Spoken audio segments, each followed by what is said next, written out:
Hey, I'm Alex Radcliffe from Board Game Co., and these are the games I'm adding to my collection in the month of July. Not necessarily these specific games, there might be more. There's actually a pretty decent month as far as games being added to my collection, although decent might be a bad thing. It depends on how you look at it. But either way, this video series is a complement to the Games Leaving My Collection series. In that series, I talk about the various games leaving my collection, divided up into two categories: the games that are actually leaving my collection, and more so the games that just never made their way in. Whether they're games I acquired myself, backed, review copies, but they're games that I finally tabled, and then they weren't necessarily for me, so they kind of skipped the whole being added to my collection. I also track between the two series how my collection is adjusting, or at least I have been for the past two videos in this video series, and we'll be doing the same today. But I'm going to be going over the games being added to my collection this month, and there are a lot, as well as a little bit of finagling and cheating with the numbers to make it more palatable, although all stuff I've talked about before. To that end, let's go ahead and go through the games being added to my collection, although first, let's do a quick recap of the prior video, the games leaving my collection, and just talk briefly about that. In this past month's video, we had 12 games leaving my collection, although again, it's divided up because we had 9 games that were more passing through, they never got a chance to fully stick around, and then 3 games actually left my collection. Fit to Print, Living Forest, and Wormspan are games that I had and then decided to get rid of. They're games that in some way, at different points I acquired them. Fit to Print's been an interesting one, because I really like Fit to Print. The biggest problem is I like other games in the Flat Out series of games more, and Fit to Print is my least favorite, most likely because of the real-time element. I find most games with the real-time element I don't keep. Living Forest, I really liked the base game. I really liked my original plays of the game. The more I played it, the more samey I found it. It's still a good game. I'm happy to play it on Board Game Arena, but I don't feel the need to own. And Wormspan just falls into a category of, even though it's better than Wingspan, and I wasn't certain, like if you watched my review of it, I wasn't certain if it was or wasn't a game that would stick around. I gave it a 4 to 5, and I do believe it's a 4 to 5. I just have other games in that genre that I prefer more. Games that have lots of card cascading, card comboing, games like Terraforming Mars, like Everdell, like, what's the other game? Wayfarers of South Tigris. There's that and a bunch more. There's, Evenfall now as well. There are too many games that give me fantastic card comboing that I find more satisfying, even though I do enjoy Wormspan. So those 3 were leaving my collection. So we have 3 down. Let's see how many got added. And I'm going to divide this up into 4 categories. And yes, there are 4 categories over here, 2 of which I count as games entering my collection, and 2 of which go under that mental finagling gymnastics to make the numbers more palatable. Although again, this is actually how I track my collection. Number 1, the first category is going to be the kids games entering my collection. Games I'm keeping because of my kids. They're not necessarily for me, but my kids enjoy them right now, and so they'll stick around as long as my kids keep playing them. Category number 2 is going to be games that are being added that are kind of additions. They're either expansions or standalones, but they already go into the same genre. Similar to the way that, we'll get to them when we get to them, but you'll see what I mean when I get to them. And again, I track all my game collection in Notion, and this is how I track stuff. I have a separate category for kids collection. Anything that is an expansion or standalone within the same genre, I have a little tag to mark it as separate, that it doesn't get counted. And then the last 2 categories are the ones that do count, and even those are being divided up because they're being divided up into those that I am sampling, where effectively they're being added to my collection, but I'm not yet sure the longevity on them. They might stick around for years, they might not, but they do go into a category where even though I'm adding them, I don't yet know how I feel 100%. I don't yet know the longevity. Very often when it comes to games, because I enjoy the things I play, very often I am more optimistic than perhaps I should be, and will say this is being added, and then a year later I'm like, you know what, I only played it once since I've had it, and there are other games I pick over it. So 4 of them are going to that category, and then the last category is going to be the games that are actually being added. And to be very clear, those aren't safe in any particular sense. Just because you got officially added or whatnot, and I think you're sticking around for a longer time, doesn't mean you are. The reality is, whatever, I keep games based on how much I like them, and more practically, do I think they are games that are going to get tabled? Because not even how much I like them. I keep games based on my thinking they're going to get tabled, which is a very hard combination to figure out.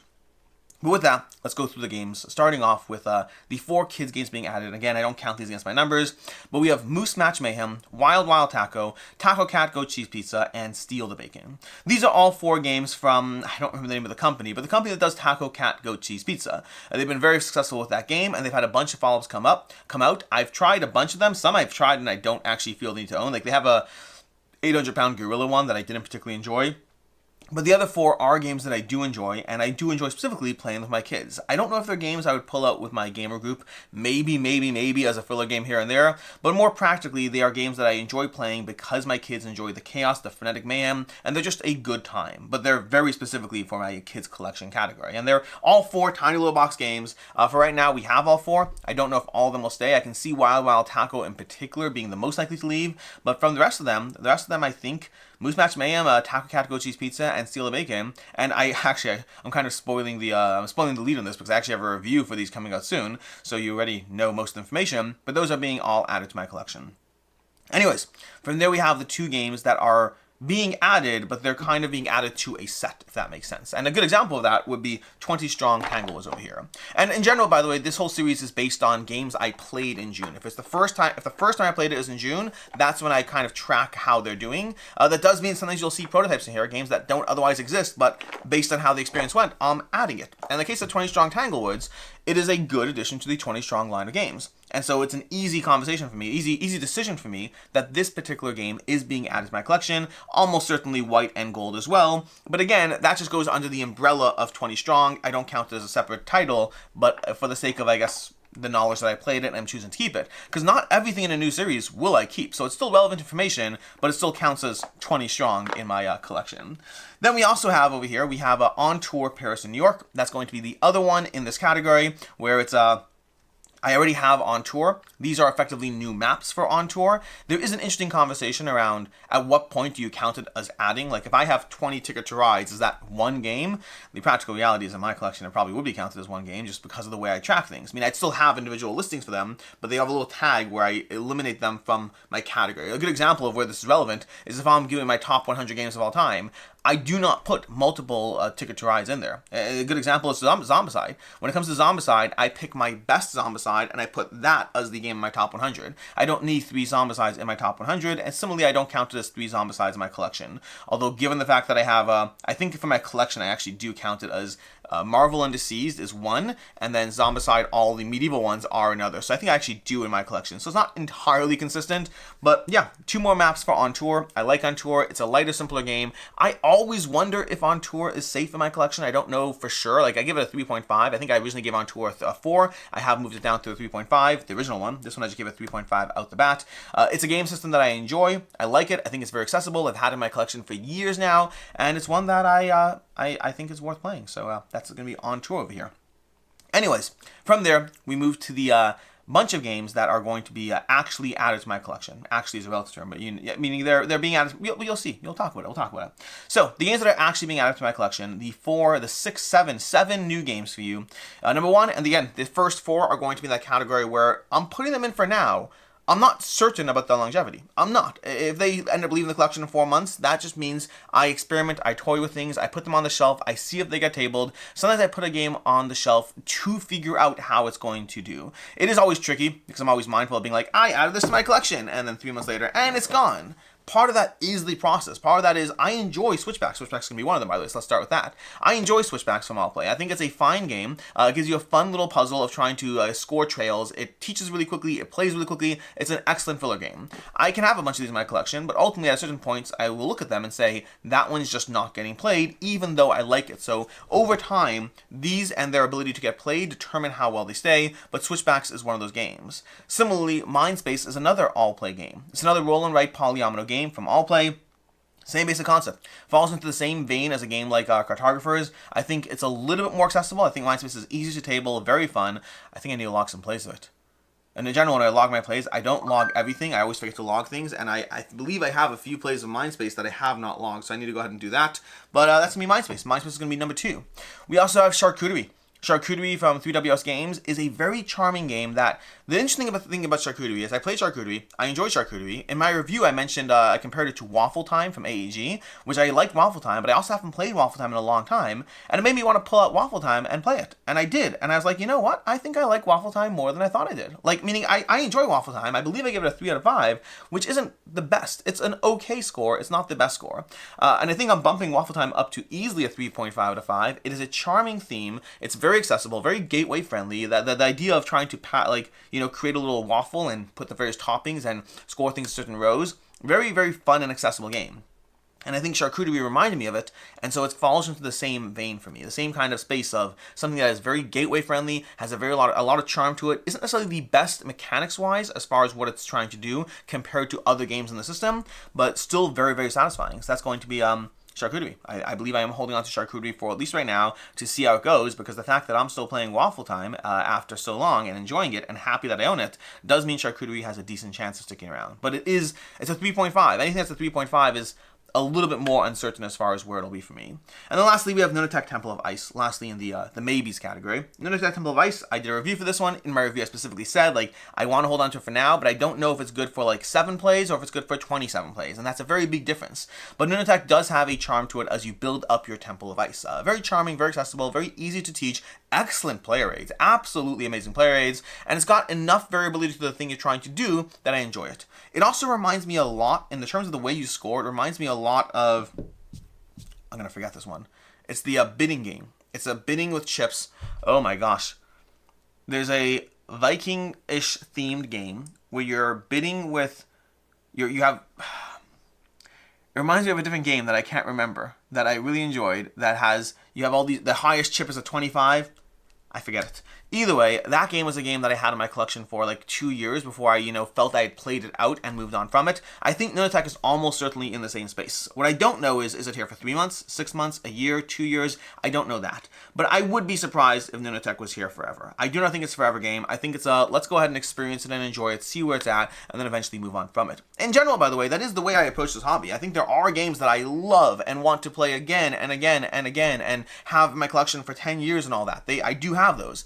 But I also have games that I just want to enjoy and experience and see what they have to offer, and then I move on from them. No differently than a good book or a TV show, not everything has to be replayed, reiterated again and again. It depends on what that game gives you. Speaking of which, the last 3 on the list are, I'm a little bit more certain are sticking around for a longer period of time, but we'll see. We'll see how it goes. There's no guarantees in life. And the first one on the list is going to be The Gang. The Gang over here is, well, it's basically The Crew, but with poker instead of trick-taking. I think it's a very charming experience. My review of it, I believe, goes up tomorrow, so a spoiler to that. I don't think it's a perfect game. I do not like the theme at all, but it is very gateway-friendly, very easy to play, and has that fun collaborative aspect. To me, the perfect time I'm going to play The Gang all the time is, and aside from when I feel like there's someone at the table who likes poker, who it's a good gateway game for them, it's also going to be when I'm playing The Crew and we want to mix it up. So I'll play a few games with The Crew, and then boom, let's play The Gang 2 now, because it has that vibe. So I really like The Gang. It's not as good as The Crew. The Crew is amazing. The Gang is very good, but it's still one that I can see it sticking around for a longer time just because of how well The Crew has done in my collection. We also have Tir Na Nog. Tir Na Nog, I don't know when I'll have review coverage for you, but I will have review coverage for you. I've already played this game solo and multiplayer, and I've enjoyed it. I had a chance to play at Dice Tower East. I learned the game, played it solo, then played a multiplayer. Enjoyed both of those. I need more plays, obviously, but it is one that, based on the scoring combinations and the way the game plays out, I think there is enough of a rewarding experience there and a quick enough playing time that it is one that I want to hold on to for at least a little longer. Although, again, a little longer is relative. We'll see how it goes. And the last one is the one that I do think will be here for a while, just because of how enjoyable it's been, and that's going to be Brink from Ivy Studios. I love Brink. I've had a lot of fun with it. It's an excellent experience. It's one of those games. It's my second 5 out of 5 this year. I give it a 5 out of 5 to Things and Rings, and then to Brink. And Brink is absolutely amazing. I think it does a great job in terms of what it's doing. I think it gives you strong worker placement, strong negotiation and trading. Not more trading than negotiation, but they kind of go hand in hand a little bit. And it's one of those games that so far, every time it's been suggested, I've been down to play. It's one of those games that the prototype is currently on my game shelf because I believe I will continue to play that game before the final game shows up. Which for me doesn't happen a ton, but it does happen here and there. For me, I've enjoyed all of Ivy games, but enjoyed is a relative term. Lots of games are easy to enjoy. For me, the standouts have been Brink and Mythic Mischief for sure. Brink is very well done. If you like their style of games, I think this is one that, if you like the style of games. If you like negotiation, if you like player interaction, if you like all that, my biggest complaint against Brink is it can run a little longer than the experience I want, but ultimately it is still a delightful experience and one that I'm not yet turning down.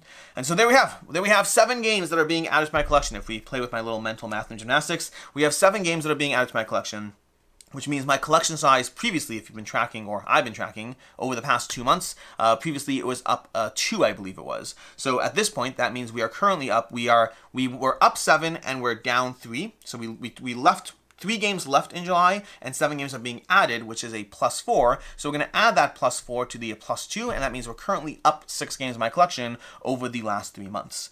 I don't believe that number will stay true for forever because I still haven't done my collection purge from moving. I still need to get all the games into one room to do that, but I believe there will be a larger purge happening that will bring our numbers back down to equilibrium or even buy us a little bit of time and space, and we'll see how it goes. But either way, that is your games being added to the collection for the month of July, based on all the new games I've tabled in July. And until next time, I'm Alex Radcliffe from Board Game Co. Hope you enjoyed this video, and as always, I hope you have a good one.